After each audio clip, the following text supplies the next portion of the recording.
Ano tingin ka?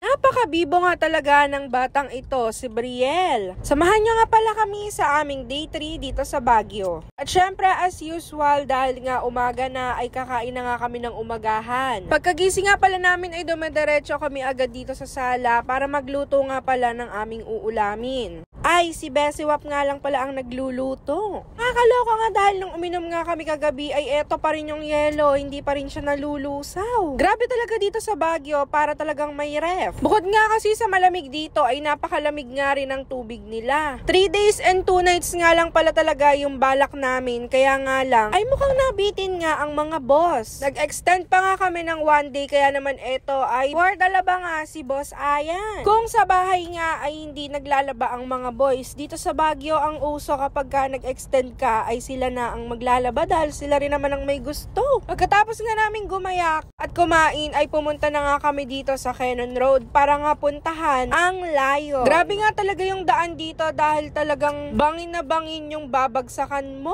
Kaya nga naman talaga kailangan nga ay maingat na maingat ka kapag pupunta nga pala kayo sa Lion. Kung hindi nga lang madalas mag-landslide dito sa Cannon Road ay dito talaga ang daan papuntang Baguio. Kaya nga lang ay sadyang napakadelikado ngang dumaan dito, kagaya nga nitong dinadaanan namin ngayon ay one way lang. Dahil nga nag-landslide yung kalahati ng daan. At nandito na nga kami. Nung last time kasi na pumunta kami ng Baguio ay hindi namin to napuntahan. Grabe, sobrang laki nga talaga nito at napaka-talented ng gumawa nito. At dito nga pala ay meron ding human drone. O diba, kinabog pa nga ni Kuya ang Siargao. Bring nga lang ito at choice mo naman kung bibili ka ng paninda nila at kapalit nga etong human drone shot. Kahit saang pasyalan ka nga pumunta dito sa Baguio ay meron ding tindang taho. Dito nga ay meron ding mga paninda at grabe sobrang nakakalula nga dito sa taas. Worth it nga ditong bumili dahil mukhang mas mura nga dito kaysa sa ibang pasyalan. Napakagaganda nga din ng mga tsinelas na paninda dito. After nga namin sa Cannon Road ay dumiretso naman kami dito sa Mines View. Eto nga yung nakapukaw ng atensyon ni Bebu, ang inihaw na pusit. Grabe, ngayon nga lang din kami nakakita nito at nakatikim din. Sa halagang 35 pesos nga ay makakatikim ka na neto at meron pa nga silang special sauce. Hindi ko sure, parang suka ito na may halong matamis na sausawan. Siyempre, dahil food lover nga ang Bebu ay sarap na sarap naman talaga siya.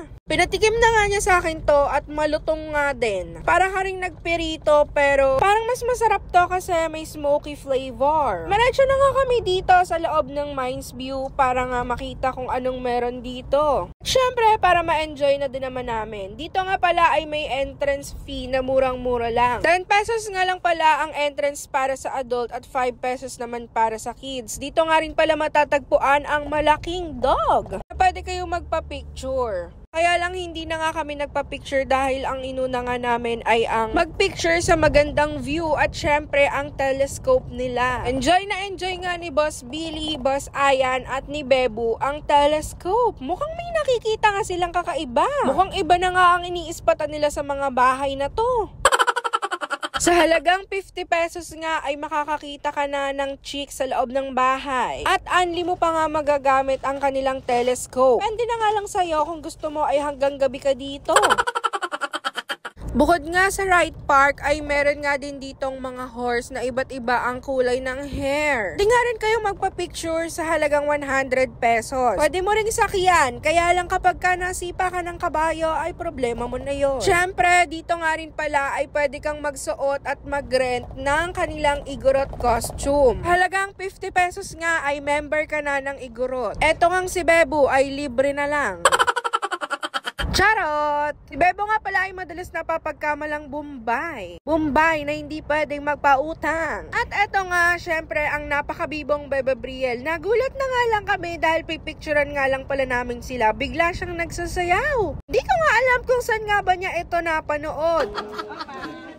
Tumingin ka doon! Tumingin! Ayan.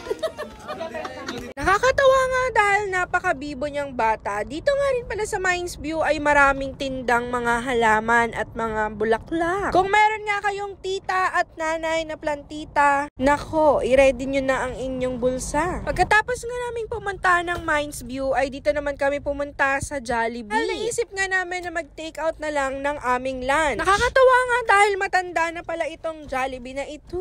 At syempre naka-eco bag pa nga. Ang Jollibee nga pala na to na pinuntahan namin ay malapit lang siya sa Burnham Park. Wala namang pinagkaiba yung lasa kagaya sa Jollibee sa probinsya namin. Wala lang, talagang gusto lang namin ng Jollibee ngayong araw. Dito na nga kami kumain sa labas ng aming transient house. Syempre, after nga namin kumain ay pumunta naman kami dito ni Bessie Wap sa SM. Dahil nga bumili nga siya ng mga damit nila dahil wala na nga silang isusuot at biglaan nga ang pag-extend namin. Napakaganda nga pala ng tanawin dito sa SM Baguio dahil sobrang taas nga pala. Ito na nga rin mabilang kung ilang floor etong SM Baguio. Sa sobrang luwang nga nito ay meron din ditong playground sa taas. Napakasarap ngang mag-relax dito sa SM Baguio lalo na kapag marami kang problema. Umuwi na nga rin kami agad dahil pupunta na nga ulit kami ng night market. Hindi naman kasi talaga nakakasawa na pumunta sa night market dahil sobrang daming paninda. Napakahaba nga rin ng mga tent doon na mabibilan mo ng mga ukay-ukay. At isa nga yun sa dinarayo dito sa Baguio. At syempre bukod pa nga ron ay napakaraming mga pagkain. Kaya nga kung isang gabi lang ay hindi mo yun matitikman lahat. At syempre hindi rin naman mawawala ang laruan ng mga baby. Nako, matinding paiyakan to kapag hindi mo na ibili. Gabi-gabi nga ay may uwi kaming laruan. Kaya nga kung pupunta ka ng Baguio at balak mong pumunta dito sa night market na may kasamang baby, handa mo na nga ang iyong bulsa. Dahil nga last night na namin dito sa night market ay sinulit na nga talaga namin. Meron nga rin akong nakausap na nagtitinda dito. Halos karamihan pala ng mga nagtitinda dito ay yung mga galing ng Marawi. Bago pa man nga daw magkagulo doon ay pumunta na sila dito sa Baguio. At binigyan naman sila ng slot dito nga sa night market. After nga namin dito sa night market ay umuwi na nga rin kami at sumakay ng taxi. Kaya nga gabi ay meron naman ditong parking pero kapag umaga ay talagang kailangan nyo mag-taxi. Yun lang naman ang ganap sa aming day 3. Thank you pa sa panonood ng aking mga vlog. Mag-iingat po tayong lahat palagi sa ating mga biyahe. Bye!